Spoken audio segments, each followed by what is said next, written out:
This is Houston, contact with a test 1. Touchdown confirmed. Hi everyone and welcome to Space Cowboys podcast. number 10. That's right. Number 10. Hi Herbert. Hi Thijs. Hi. Welcome. Well, and welcome to all our listeners. How have you been? I've been great. Yeah? Yeah. A lot of things are happening.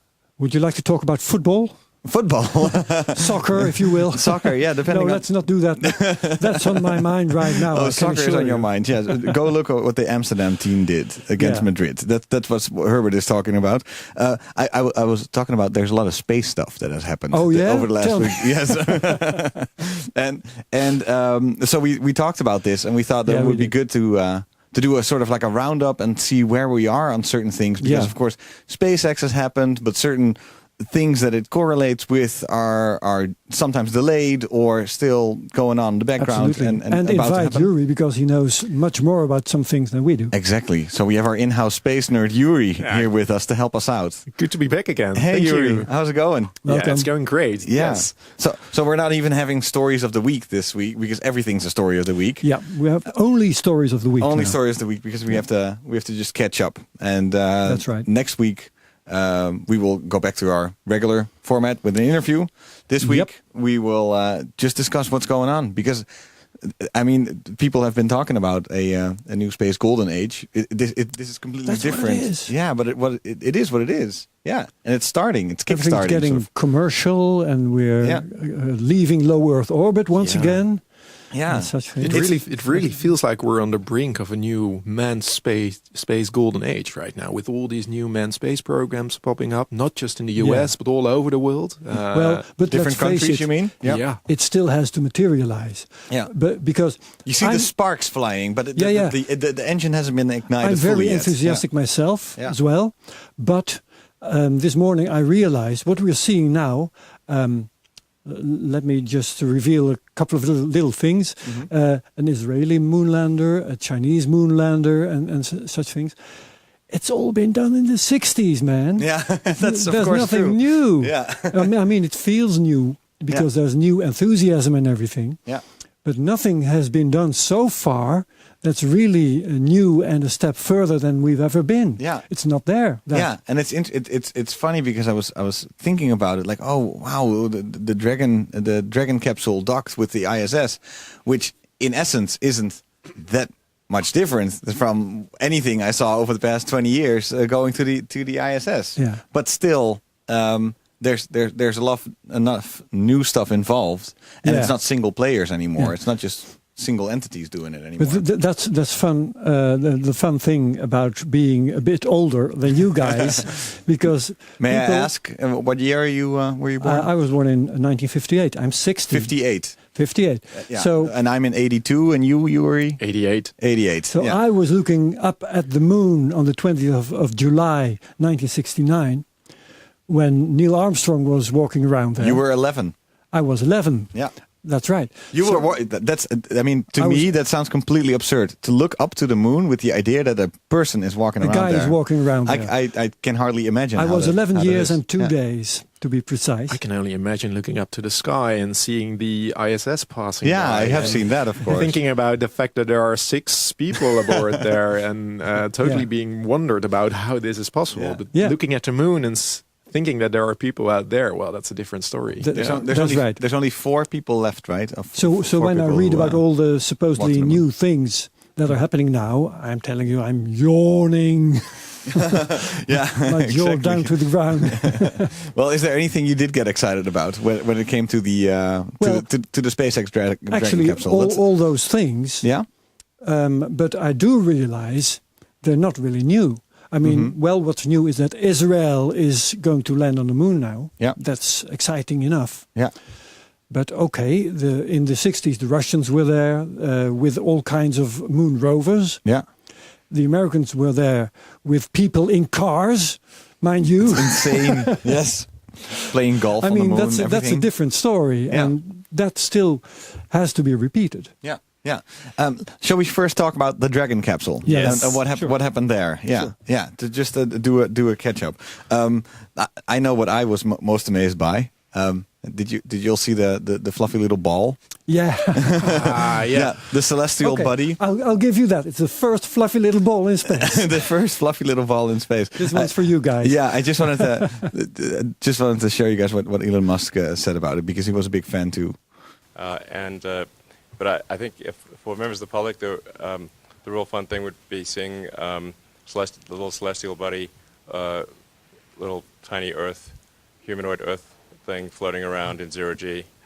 I think the public will probably be most excited about that.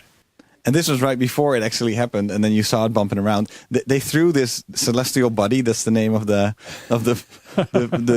plush doll. They threw it in the capsule before it went up to the ISS to see as some sort of reference point for visual reference point for what the G's were doing to it all. If you look at the Soyuz launches, they also have this small little zero-G indicator every time they launch to the ISS. Yeah. So they have this little thing, which is basically like a personal doll for one of the crew members. They have it hanging around in the capsule, and when it reaches the zero-G environment, so when the third stage is coupled loose from the Soyuz, then you see it suddenly floating around, and then you know they're in space. Beautiful. And it's so beautiful. funny. And it's Yeah. the exact same thing with this plush doll. You just saw it floating around at a certain moment, and then you knew it's in space. It's in zero G. Because for those who haven't been paying attention because you're too busy with school or work or whatever, Dragon capsule. Yuri, can you explain what it is, and then I'll continue the story about the little plush doll because it's funny. So yeah, let's go back to 2011. I think that was the last time the space shuttle launched, and after that, the US basically lost their own ability to go to the ISS. They had to buy Soyuz seats from the Russians. But meanwhile, they still Like had not having a car and having to rely on your neighbor. Exactly, and it's quite expensive, and it's money going to the Russians, which is always it's a touchy point in the US, especially after what happened in Crimea. So they decided to go for their own manned capsule to reach the ISS, but instead of just creating their own, NASA decided to hire a number of smaller companies to create a new kind of capsule. And they decided to go for SpaceX on the one hand, fund their Dragon capsule, create from the already existing Dragon capsule a new manned capsule. And they decided to fund Boeing, which also had an idea lying around for the Starliner, or a CST-100 that we have. And funding was provided for those two companies. They started working on it, and after many, many delays, of course this always happens in spaceflight, delays, they were finally able to launch the first test version of the Dragon capsule last Saturday. And I'm not sure if you watched the launch live. I did not. This was in the middle of the night, local time. But it was early in the morning in the Netherlands. So, I did watch it. No, I did. Where was I? Why was I watching this? I don't know, but I was definitely watching this. When was this? Sunday morning? No, Saturday morning. Saturday morning. Yeah, and it was. Yeah. It was one of those SpaceX moments that will stay in my memory, I think. The first one was the first time that one of the first stages actually landed on a platform in the Atlantic Ocean. The second one was the Falcon but there was Heavy no launch. There was no video link, right? No, not for the landing. Yeah, but because I'm thinking now, I did see it all, but it didn't. I was more excited actually about the whole docking. The whole docking thing. So the launch was pretty exciting, in my opinion, because you can really feel the energy in the room when it launched, when the capsule actually separated from the second stage, things like that. And then on Sunday you had the docking. Yeah, that's what I watched live. Yeah, and the docking. Dockings are usually, in case of a Soyuz, I think they're quite boring. It takes a long time. It takes a long time. It was this little white dot so in the distance. First see this little white dot in the distance, in the blackness of space, approaching the ISS, and then And takes by the way, time. as a camera guy, because by the way, we're on YouTube. This We're is a on good way. video. Yeah, we're on Yeah, video yeah. too.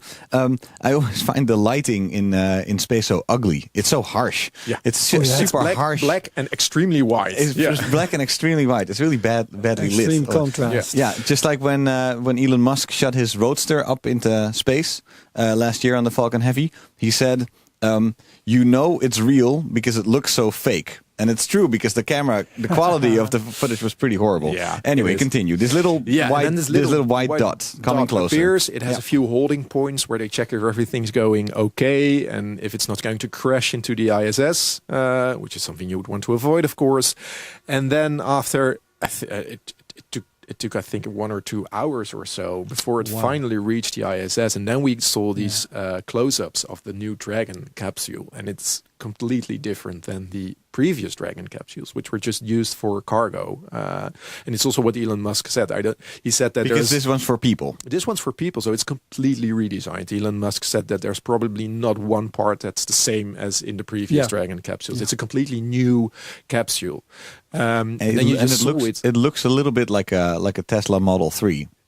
have you seen the inside? On the Have you- inside. Have you seen the Oh, inside? It's on like the it's inside. on the Okay, inside. sure. It's completely empty. If you compare Right, it with it- the inside of a Soyuz, which is spacious. which It's is spacious, empty, cramped, yeah. which is full of manual switches and buttons and everything like that. This is like a clean, sleek interior It's with a a few. software-driven thing. It looks like a Tesla in space, really. Exactly. Yeah. So fun. And- And I mean, he likes minimalism in design, of Gets course. Elon Musk. updates every week. Probably software updates. Yeah. Yeah. But then it docked, and you had to wait for 2 hours before finally the astronauts could ingress the capsule, because you have to do leak checks, you have to do all kinds of checks, and then you saw the first images from people actually floating inside the Dragon capsule, and that was a special moment. Yeah. Because then you know it's real. Then you know Dragon or SpaceX, a manned Dragon capsule, has finally arrived at the ISS after all those years So of it's hard the work. return of the U.S. Own space Yeah, capability, that's how it was launch sold capability of people. in the media. This is the return of the U.S. in That space, in sounds manned like space. that's the way it's sold, like it's actually something different. What do you mean? You're telling me that's the way it's sold. That's I detect some skepticism there, or am I mistaken? but it's what you said in the beginning. This is not the first time that the U.S. has launched a capsule, No, and it's that's right. an unmanned capsule. But it was hard. People But thought it that does this make was, them less dependent on the Russians. It is. Right? This is the first step, of course. So right now. Up to now, it's been a great success. It has to land, of course. It has to successfully detach from the ISS and we're land. recording this on Wednesday. It's coming back on Thursday, right? yeah, the It's 8th of March. Most people Yeah. when they hear this podcast, it should have arrived. How will it arrive?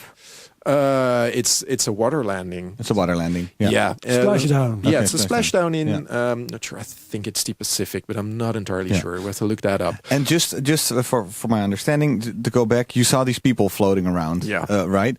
Did they already check out what was in there? Did it work? Was it a fully operational thing? Was it more autonomous? What were they just looking around? Yeah, they were just looking around. They It's were not just like looking they're around. pushing buttons or using the screens. And they also had these. Because it's an autonomous vehicle, so to speak. Yeah, it can dock Autopilot. Yeah, which Autopilot. again isn't new as well, because the Soyuz can do that as well. Okay. Yeah. But I saw this picture of one of the astronauts with this plush Earth Yeah. ball. I really love that ball, and I wanted to instantly order one. Yeah. Yeah, exactly. I was not the first one. So they're called Celestial Buddies. So you were supposed to be able to get one on Celestial Buddies, and it was so funny because I watched the docking, and I saw parts of the launch, and I was pretty invested in this story, but it was indeed until I saw that fuzzy little thing, I was like, "Oh, that's adorable." And then it's what I love about some of these SpaceX missions is that Elon Musk just adds this one little visual element or something that artsy, that's like weird, to make it human in a way, or to make it just fun Yeah, in like a way. launching a Tesla Roadster. Like in orbit. launching a Tesla Roadster, or just putting little and jokes. playing David Bowie during the webcast. Exactly, Yeah, exactly. yeah. And so the Celestial Buddies, they sold out. They suddenly saw a spike out of nowhere, saw a spike in their sales, sold out, I believe, even before the thing was launched, because they didn't even have that many, and now we have to wait until. But didn't they know that they didn't? They it knew would nothing be on TV. They knew nothing. They knew absolutely. The only thing they saw first was like, somebody is because it's a commercial opportunity. It's huge. It's huge, and they missed the And Elon Musk huge. should have told them, They should because they have told could have them. made a lot of money. Exactly, and so now they're out of stock until late April. It's too bad. Late April. So Oh, man. they have a couple of other versions of Earth. One that shows the continents better, and it's adorable. It's an adorable little plush thing. So I hope to get my hands on one. In a few weeks, then I would guess. Okay, you must bring it and show it to the camera here in the studio. Sure, And we'll throw months. it around, all right? Exactly. And so so far, as long as it doesn't crash, everything went according to plan. Perfectly. Perfectly. Yeah. No hiccups. No hiccups at all. So this is the first step, but they still have a lot of work to do before they can finally launch with humans. I think that's planned for July right now, but that's in July. That's super fast. Yeah, that's though. an Elon Musk planning. So I'd put my money on somewhere in the third quarter or the fourth quarter, maybe even October, something like that. So this was the final. This was the final test before the. Oh, there's no. one test remaining. Okay. For a capsule to be human rated, you have to have some sort of launch escape system. So whenever something goes wrong during the launch, the capsule has to quickly separate from the failing rocket and basically evacuate from the rocket. So in the 80s, we've had a launch malfunction with the Soyuz, and then you could clearly see how a launch escape system works.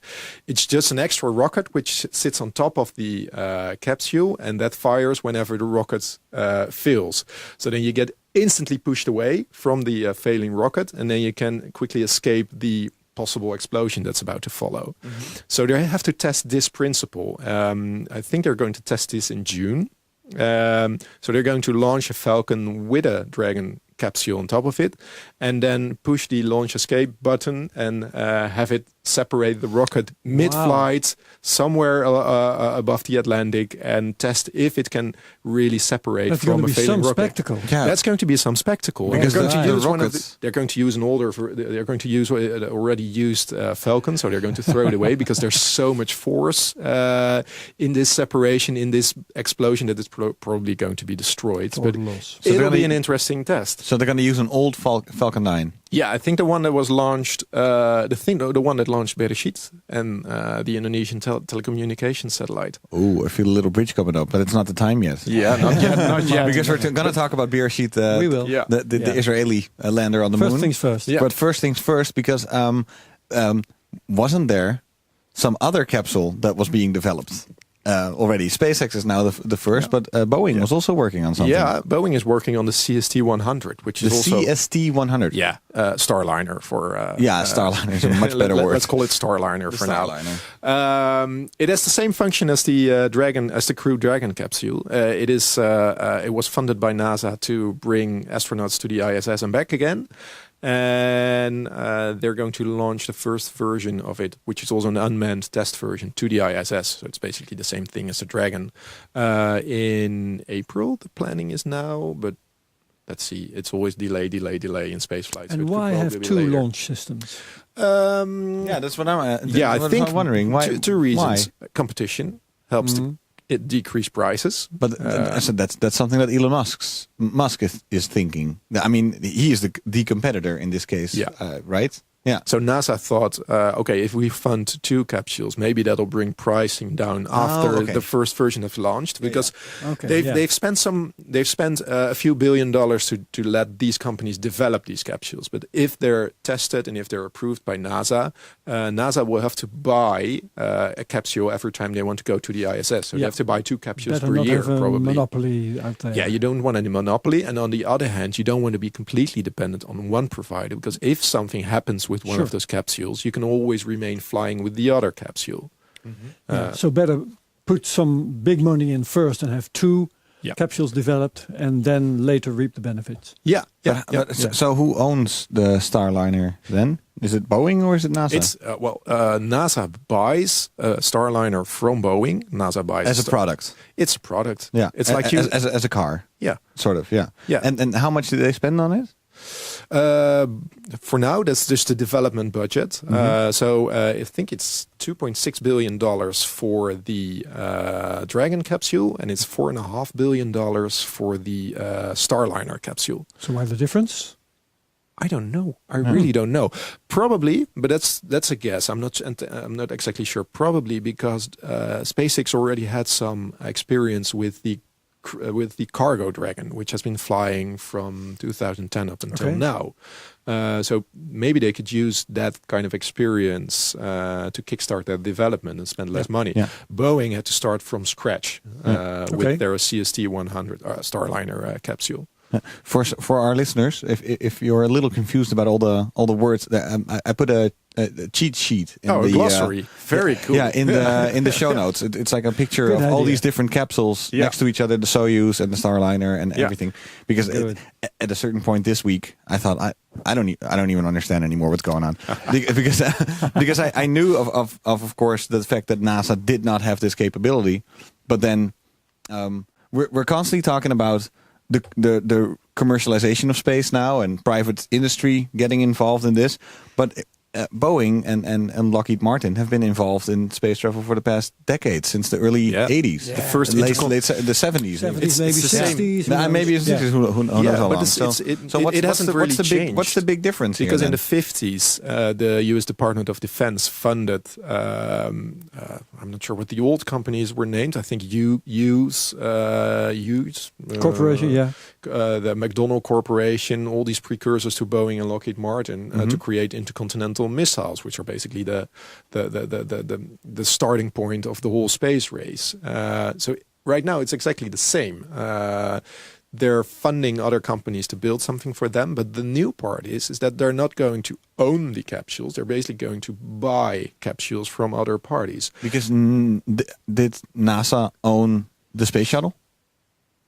It was their program, but it was. I think so. But it was it was built by a different company, by Lockheed and Boeing. Yeah, I believe as part of a the decommissioned space shuttles have been sold by NASA. Yeah, so the program was theirs. All the funding that went into that was theirs, and I think the actual with product, all the kinds space of shuttle, was theirs. contractors. But right now, so you have these two companies that have created their own capsules, but they can also use those capsules for different purposes. So I was just about to ask. SpaceX can offer their Dragon, their Crew Dragon capsule for space tourism. Boeing can do exactly the same, but because can it's they also their sell capsule. them to the Chinese, for instance? No. But that's because of ITAR, which is regulation from the Cold War. American Congress. Yeah, and that entails that the US companies aren't allowed to export any high tech to the Chinese market because of fears that they'll copy and use those for military purposes. And by the way, it also very often prevents foreign journalists from doing stories on American rockets. That's I speak out of my own experience. We always wanted to do certain stories, whether it was at SpaceX or at NASA. And whenever you're a foreign journalist and you come to the American space program, then ITAR is about the first word that they tell you, because they really you really have to put a lot of effort into getting through all these checks before you can do it. Yeah, it's not like you just can just visit any rocket program. Yeah. But the space shuttle, I was looking into this yesterday evening because I also didn't understand it. I think it was because the Starliner is it by Boeing itself, or is it again by a consortium of? It's Boeing. It's Boeing. Yeah, it's Boeing's product bought by NASA, and then exactly. Okay, and so it's the Dragon capsule, not being sold but being rented. It's more like an Uber. A very model. expensive. Yeah, you buy a capsule. You buy access to the capsule and to the International Space Station.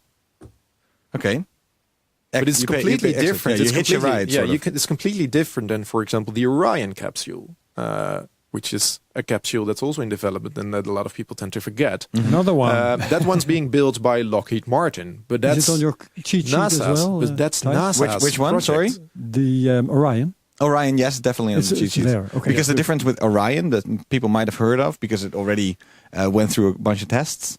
The difference is long term, right? You can you can go to Mars with Orion if you want to. It's a deep space exploration vehicle. And these other two that we were talking about are more for low Earth orbit or not too far. Yeah, and that's mainly because of radiation shielding and things like that. So I think Elon Musk tried to go. Oh, he had some plans for a red Dragon to land on Mars, and he had some plans for a circumlunar Dragon to go around the moon. But those never materialized, those plans, so they've been cancelled. So right now, these two capsules, Starliner and Dragon, are only meant for low Earth orbit. Oh, yeah.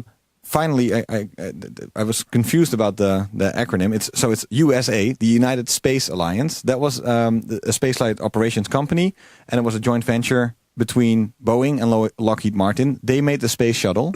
Nowadays, you have the United Launch Alliance. Yeah, and they launched the Atlas and the Delta rockets. Yeah, and they launched the Delta and Atlas rockets. So it's interesting how they, because they were working on these space programs, these private companies made like a new joint venture in order to supply NASA with their products. And now SpaceX is, of course, just a company building their own things and selling the space in there.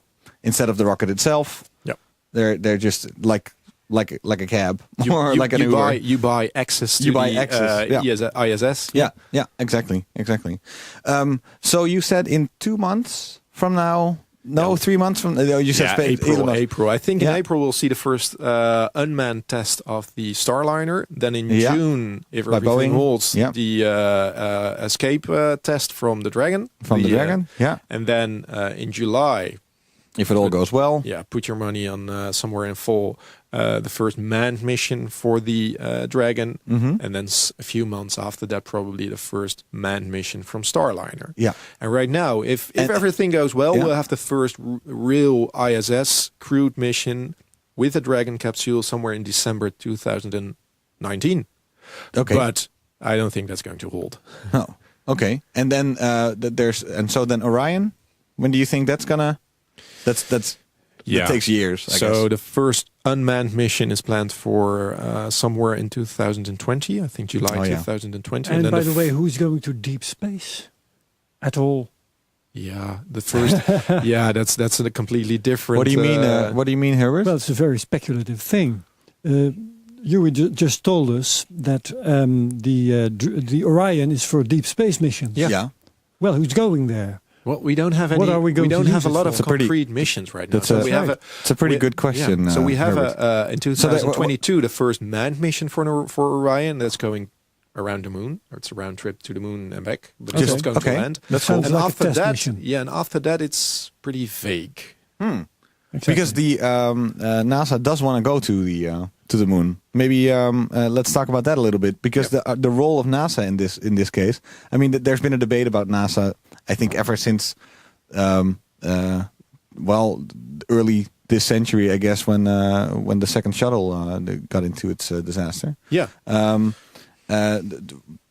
has been focusing on the James Webb Telescope. These big projects. Of course, getting people up to the space station was a problem, and there's been this sort of identity crisis with NASA going on, where on the one hand they do the most wonderful and epic things, but on the other hand they're also seen as a slow, government entity that doesn't always reach the successes. And politics didn't help, of course. Yeah. With one president declaring that they would go to the moon, another Mars, that they even would go Bush, to Mars, that being reversed again. And exactly. And so, the Space Launch System, which is basically, I would say, it's the Falcon Heavy. It's a big effing rocket for NASA. For NASA. It was, if SpaceX wouldn't be there, then SLS, the Space Launch System, would be the big new thing of NASA. I read an article from yesterday. It's not super hard, but it looked like, again, that NASA is reassessing the date for its first launch. It was supposed to be, a couple of years ago, then right around now. And now I believe it's again that they still can't confirm a 2020 launch date. They're reassessing it. SpaceNews.com is reporting this week, and I'm just thinking, like, really? So we're slowly waiting this month for the second launch of the Falcon Heavy, putting an Arab satellite into orbit. but the SLS that was supposed to have already been here for years is being postponed and postponed again. Then what's the role of NASA in this case, right? Yeah. And I thought it was interesting because I just want to show you this quote from Bridenstine. Bridenstine. Sorry, the new NASA commissioner. About a year ago, he was appointed by Trump. Appointed by Trump. He's a guy without any scientific background, right? Yeah. But okay. They're really enthusiastic about space. What I always love about space as a general thing is that it cuts through all sort of political ideologies. Basically, everybody seems to be excited about space. Look at the ISS.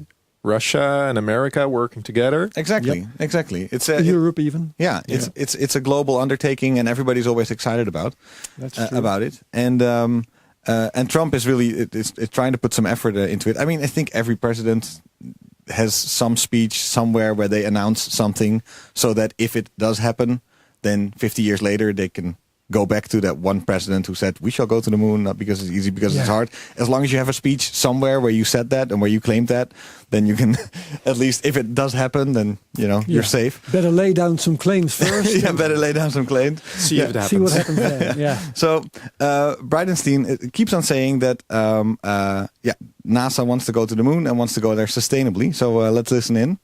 At the same press conference where Elon Musk was about the Dragon. So, we just heard Elon say he'd be interested in having a permanent presence on the moon. For sure. We should do it. Well, that's the very first space policy directive given by the President of the United States to me as the NASA administrator, that we're going to go to the moon and we're going to go sustainably. So what that means is when we say sustainably, that means we're going to stay. And of course, the objective here is not just humans, but also landers and rovers and robots and humans, and utilizing our international partners and utilizing our commercial partners. And there's no doubt SpaceX has some really amazing ideas about what they could help us do at the moon and what they could help the coalition of international partners do as we develop this together. But the President's Space Policy Directive is clear. We're going to the moon. We're going sustainably. We're going with international partners. We're going with commercial partners. We're going to utilize the resources of the moon. That's a critically important part of the agenda. Why? We have to be able to live and work on another world for long periods of time. We have to be able to use those resources of another world, which is... And so, I mean, those are big plans, of course. And Trump also relaunched the National Space Council, which is basically part of the White House. It's part of the executive branch of the United States. Trump, it was defunct for 25 years. I think under Clinton, they nullified it, and Trump brought it back. And another next president will nullify it again. Might. You can't be too skeptical. Yeah, really. exactly. And the thing, of course, is Bridenstine here, basically, Bridenstine, sorry. Bridenstine, it's sort of like a German name, and we're too close to Germany here, so I get confused all the time. Bridenstine says that he wants to go there and go there sustainably, but there's not really a big budget increase going on here. No. You need billions and billions. And there's a reason that nobody ever went back. Because money wasn't there. The money still isn't there. Yeah, and they added $1 billion to the NASA budget on a budget of $19 billion. So, I mean, it's too little. It buys you a mission to Enceladus, for example, one I am always rooting for. That's $1 billion. Without people on board. Yep. But then if you want to build landers and what did he say, rovers and people, robots, and mining and solar panels or whatever, it's like, I love the idea, but put your money where your mouth is, and that's sort of the thing. And so how do we, when I see it? Yeah, exactly. How do we think that this is going to be a possibility? I mean, there's something to say that maybe the cost of space went down over the past decades. I find it very hard to see because it's not such a mix. The cost of launching a satellite has gone down. Has gone down a lot. Yeah, but not the cost of launching people to the moon. But then how? So this is a good little bridge to the Israeli mission to the moon. because I love that orbit that they did. It's like a super weird orbit. Maybe Herbert, maybe Very you can, elliptical. Yeah, maybe you can explain. But how does this save money as well? And is this maybe some sort of way to get to the moon cheaper, to get things like Bridenstine a little bit I'm closer? going to have to gamble a little bit. Yeah. I believe it's an orbit that gets more and more elliptical until it reaches the moon. Which So they shoot it out. you- It comes back. Yeah. And then right when it sort of falls towards the Earth, you launch those, you fire those rockets again. fire once more. So then the elliptical orbit becomes larger and that larger and enables you larger to- until yeah, you reach that until you reach enables the moon. you to reach the moon without a big. I'm like lost for the right word here. a Saturn V. Yeah, big You ass don't rocket. need a very powerful rocket. That's Yeah. the idea. Yeah. So you can reach the moon with less power. Exactly. Yeah. You spread out the amount of power you invest, so you can do with a smaller engine. Yeah, they use That's the the same. idea. They use the same idea for a lot of interplanetary missions. For example, the Yeah. Rosetta mission to a comet By ESA. by ESA. That one also used some gravity assists from the Earth, from Mars. That's to, not what Beresheet is doing. No, it's not a gravity assist. No. Oh, okay. I don't think so. What is it because what celestial body is there to assist you? The Earth. The Earth? No, The moon? the I'm not Earth sure. itself. I mean, you're circling the Earth. Yeah. The idea of a gravity assist is that you approach some third celestial body that accelerates you. Yeah. Is you that just- just a matter of definition? I mean, the idea is the same, right? That you fall. The thing and that you are circling is Yeah. not going to accelerate you. No, but if you at the right moment fire your rockets, then you can Okay, escape. but Yeah. that's not a gravity assist. No, No, okay. no. That's That- just a mid-course okay. correction. Yeah. How do you, a mid-course correction? But No, I'm the just looking idea- for definition here. Yeah, yeah. but I ought to have looked this up before. But just speculating, Yeah.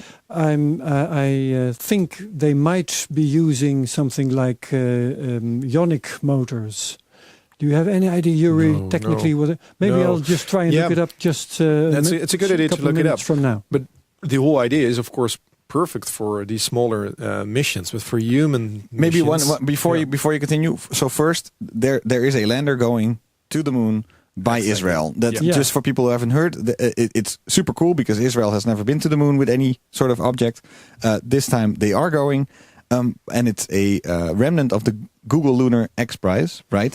The Google Lunar X Prize basically invited all these teams to come up with a mission to go to the moon. Nobody won because nobody came up with the right plan. However, it did spawn all these new startups who now have all this knowledge on how to get to the moon. And then this SpaceIL, this beer sheet lander,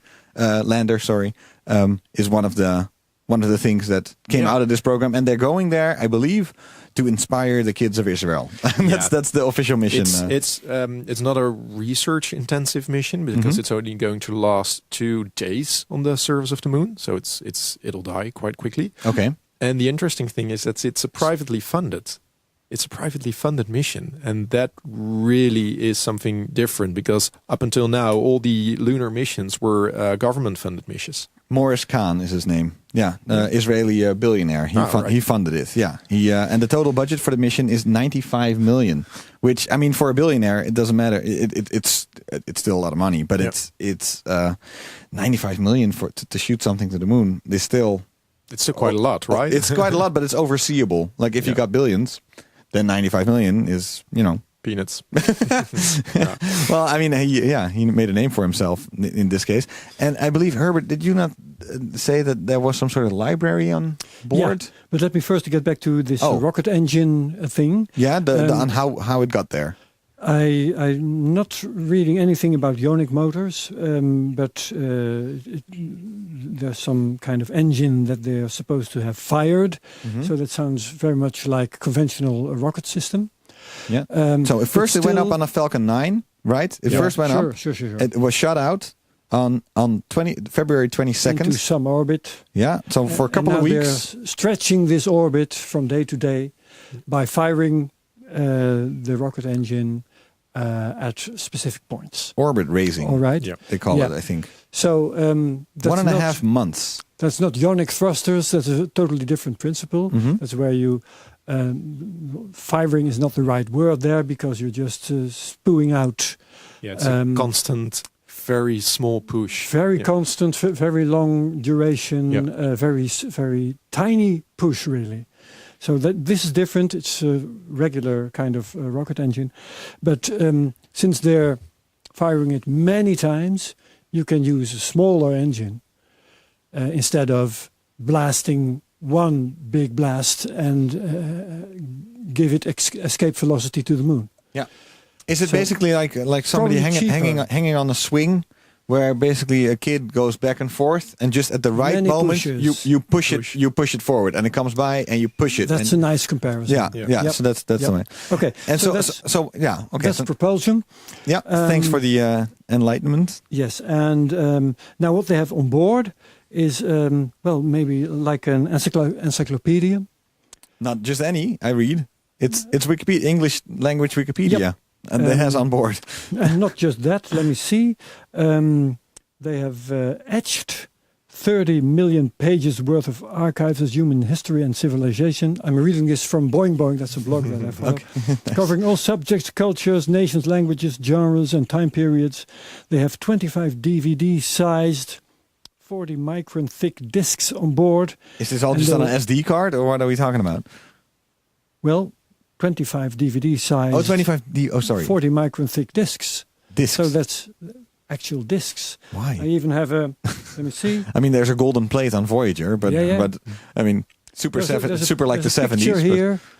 I'm not entirely sure if it's. These are the discs that I'm looking at. These are the real discs that you're looking at. So they sort of look like discs, but I also read that has the memories of a Holocaust survivor. Israel's national anthem, the Israeli flag, and a copy of the Israeli Declaration of Independence. Anyway, it's 200 gigs worth of content, including the text in XML of English Wikipedia, so they have it in two formats for any extraterrestrials that might can read XML. Yeah, we can hash XML files. That's easy. But it's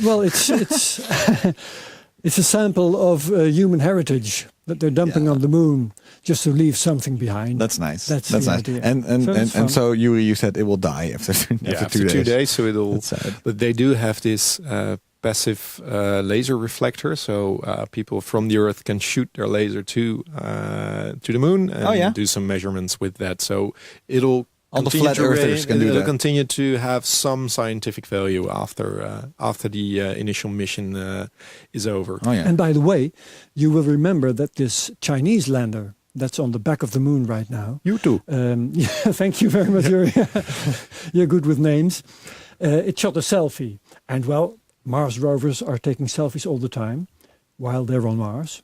Now this berry sheet thing took a selfie while still in space, while on the way. Oh, you're kidding me. With the Earth in the background. That's a beautiful shot. Wow, so I see the Israeli flag. Sorry, can you show that to me again? It's the Israeli flag and it the has Earth. some text on there saying, small country, big dreams. And isn't that cute? It's a crazy picture. Yeah. It's indeed like... And I'm assuming it's not been photoshopped. No, and again, you sort of know it's real because it looks so fake. It looks so crazy. Yeah. It's very awkward looking. I have to say they're good with PA. Yeah. If you're going to space, you better be good in PR. Yeah. Yeah. PR is I mean, I remember Juno arriving at Jupiter a few years ago. Yeah. And it took very long before the first pictures came out. And I think actually to this day, like there are spectacular pictures, but it takes a long time before you see them really and being photoshopped and all that stuff to make them presentable. If you don't have pictures on your like awesome pictures to show for, then the general public will tune out. They will not even tune in. You have to sell your mission. You have to sell your mission with cool pics. So yeah, it looks good for the Israelis here. Something to mention at this point, in 3 weeks from now, so that will be on the 27th of March, we'll be recording Space Cowboys podcast number 13, that will be, I guess, with Michel van Baal. And he's a PR guy from the Technical University of Delft. He's a space engineer himself by education. And he's going to talk to us about PR in space. Oh, cool. Yeah. And actually, so that's going to be fun. It's going to be a lot of fun. And this Israeli space lander, the moon lander, will not even have landed yet, because it won't land until the 12th of April. Yep. Yeah. It's taking quite a long time. Yeah. It takes a very long time. That's what happens when you're going by small pushes. Yeah, and not any sort of like big things. Wow. And I believe maybe this strategy of going there by bits and pieces has been driven by it being a commercial mission to keep costs down. Oh yeah, okay. Could very well be. But by the way, in all honesty, the Chinese lander on the back of the moon, I sort of half already forgot that. It's like, oh yeah, that's what I mean. Like there's still. Yeah, there's so many things going on. How you said, has it also taken a selfie? I think I saw believe some it did. Yeah, I saw some pictures of it. at least it photographed this plant. You two took a picture of the lander, and the lander took a picture of you two. So they've been photographing each other. Oh really? Yeah. Back and forth. Oh, that's not called a selfie. That's somebody else. Yeah. Funny. I'm sort of going through all the things that we needed to talk about, because we had a bunch. Are we? So what next? Well, what next? There's one thing that I just wanted to ask you about, Yuri. You maybe know. Have you ever heard of the Dream Chaser? Yeah. Yeah. Do you know instantly what I'm talking about when I talk about the Dream Chaser? Yeah. Because especially when we talk about all the different capsules and all the different things that are going up, I suddenly saw the Dream capsule, which looks a lot like a mini space shuttle. A mini space shuttle. It's like a mini space shuttle. Yeah. It looks super cool. It will be launched vertically on Atlas V or Ariane 5 rocket, right? Yeah.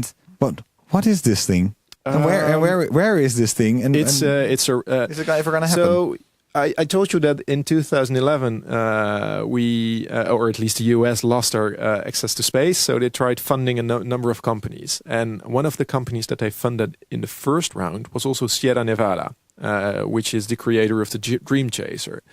So they worked on a manned version of the Dream Chaser for a short while, and in the second round they were withdrawn from funding. So all the funding went to the Dragon capsule from SpaceX and the Starliner from Boeing. But they kept the project alive, and now they've applied for a second round of commercial resupply funding, which is the program that sends cargo to the ISS, of which Dragon. The Cargo Dragon is a recipient, but also Northrop Grumman Space with their Cygnus capsule. And this is basically a new capsule that was created to have more down mass from the ISS to the Earth. What does that mean? Down mass is making sure that you can actually bring stuff from the ISS back to the Earth. Oh, so because the Dragon capsule, of course, has a little bit of down mass.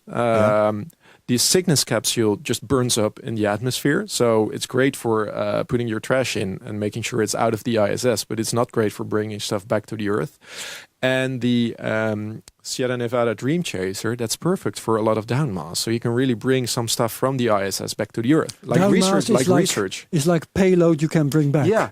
So because it cannot be too heavy or too light or whatever in order to get something back. And this is a little. It looks like a space shuttle. It looks a like mini a little version of the space shuttle. So it looks like a little plane. Yeah. And so it can land horizontally. It gets like the space shuttle gets launched vertically. Yeah. And goes back down horizontally. So it might find a niche for itself. Yeah. They already found a niche for the Dream Chaser. Yeah. Did you ever hear of it? No. The Dream Chaser. Here, come take a look.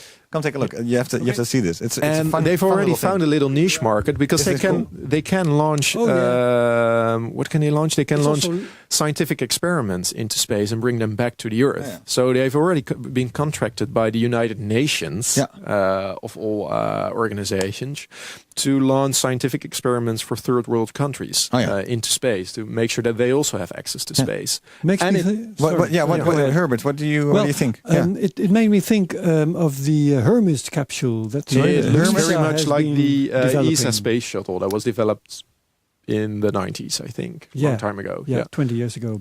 Because it looks like the size of a Cessna airplane. It's that small. And they're going to launch it, I think, in 1 or 2 years. The first cargo resupply mission to the ISS will launch with the Dream Chaser, and it'll become one of the many vehicles that can resupply the ISS, and but also bring stuff back. Yeah, and so Sierra Nevada is then one of the other players in this whole field.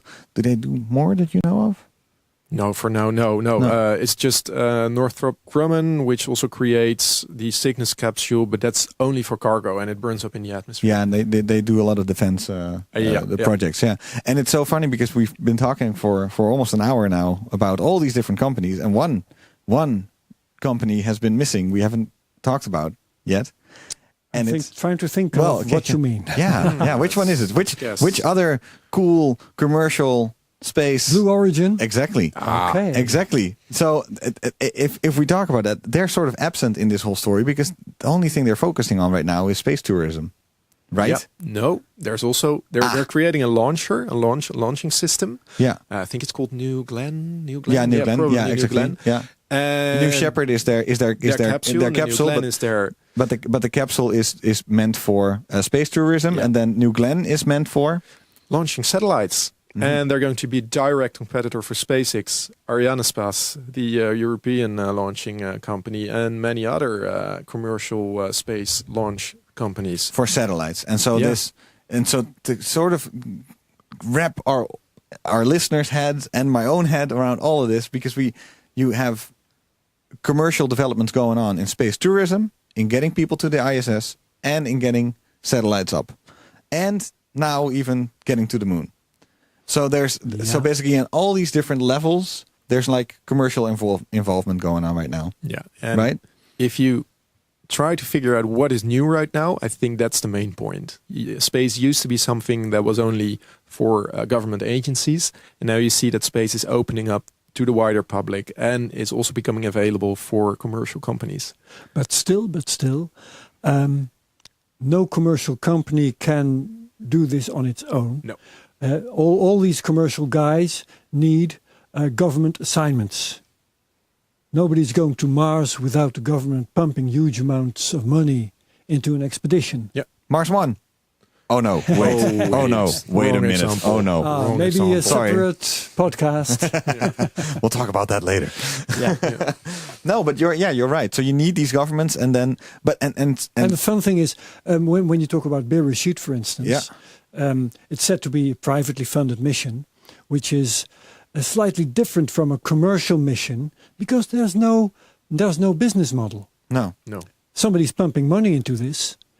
Might as well be a government, but okay, it's a billionaire. Mm-hmm. But nobody's making money of it. No. But these companies are taking steps by themselves in a certain way. I think that's also a difference. It's moving in the right direction. Yeah, where first it was governments taking a step and then asking private companies, hey, can you join us and do this for us? Nowadays, it seems like private industries are the big dreamers here. You just wake me up when Elon Musk says, I'm funding this Mars mission. Yeah, exactly. All right? Yeah, no, it's a money. It's a money thing. We have to rely on NASA for that. And that's maybe why Bridenstine is also saying that, constantly repeating, we need our partners, we need our commercial partners, because the money has to come from somewhere, whether or not you're doing anything. Because if you're going to the moon, or satellites, we all understand has a very valid business model, and we're all paying for it. Yeah. But going to the moon, you heard about hydrogen-3 mining, but it's all completely helium-3, that is. Oh, sorry, helium-3. My bad. Helium-3, and it's or asteroid mining. Asteroid mining. It's by far not interesting right now. And even when Elon Musk says, "I'm funding this Mars mission," I will know where he got the money from. That's from hundreds and hundreds of government-funded launches of SpaceX missions, SpaceX rockets. Yeah, that's where he's making his money. So if he ever is able to fund a Mars mission, it'll be with government-earned money. So indirectly, it will still be funded by the government. Yeah, exactly. And that won't change in the short term. No, right? No, not at all. No. Did we miss anything, guys? Did we miss anything? Yep, we did. Oh, what did we miss? Insight. Oh, Insight. Yep. Yeah, Insight. Oh, that's a little news piece. Yeah, there's something wrong with Insight. Mars lander. Yeah. Which is going to drill into the surface of Mars and do all kinds of measurements, temperature, for instance, to find out how Mars is composed and how it behaves, how the temperature changes with depth, for instance. Mm-hmm. Going to drill as deep as 5 meters, something like that, 15 or 15 feet or maybe more. Yeah. And anyhow, That drill. the drill got stuck. Yeah. And I Drill was made by, amazed by the story. made by a company in Germany, I believe. Could be. Yeah, and then they're now helping out to figure out what's going on. Yeah. Yeah. And I was very surprised because they're telling me, that's what I read in various blogs, the cause of the drill failing may be that it encountered some gravel or rock. And I was thinking, what else would you expect to encounter down there? Fair point. I think they didn't expect to encounter rocks this quick or this fast in their mission. And I'm wondering if they have a backup plan for this, if they're able to drill in another direction or maybe drill through those pebbles. Not going to move the whole thing. I mean, it's a lander that's not able to move. No, so it is this location, and I think they have to find a way to drill around the rocks, move the drill, something like that. Yeah. I'm not sure, but we'll be checking. Yeah, on we'll it. be checking it out Yeah. because it's a super cool mission. It is. Yeah, it is. And government funded.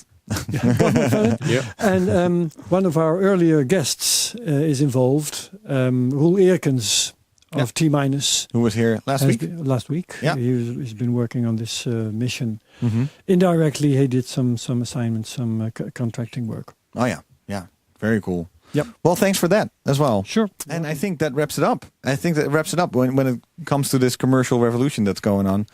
Even though it's only the first baby steps, actually, of this whole thing. But we're going to be here. We're going to be here to report on it. Oh, yeah. Yeah, Staying talk about around. it and chat about it. And order fluffy dolls of the internet Oh, yeah. that are being sent. Looking forward to that. We should brand our own. Like maybe Celestial body. I mean, we should get a space cowboy. Space cowboy action figure. Yeah, space cowboy action figure and get it into one of these capsules. That's what we need to do. Yeah. That's what we to need to the get working stars on. and beyond. To infinity and beyond. Exactly, is the exactly. buzzword, yeah. Thanks, guys. Thanks to all our listeners. By the way, if you want to support the show, you can do so on Patreon. Go to patreon.com/spacecowboys. Please do. Yes, to support this show. You can follow us on Spotify, iTunes, YouTube, because we are also on video. Yep. All wave at the camera. Hi, guys. And See you next week. We're going to see you next week. Herbert, I got a couple of scheduling things going on. So I don't know. Yeah, we'll do that after the show. Oh, But we did a really great interview with Ed Stone from Voyager. We sure did. We sure did. And we have that interview ready to release. It's going to be a question if we're going to release that next week or the week after. So, okay. Yeah, it's coming up very soon. It was a great conversation about the Voyager mission. And he was there for basically its entire life to witness it firsthand. 40 years. 40 years. Oh, and man. we interviewed him through Skype. So stay tuned for that. Ooh, looking Either forward next to week, that one. Yeah, Fascinating. Or the week after. So, Okay. thank you all for listening. See you next week. Bye-bye. Bye-bye.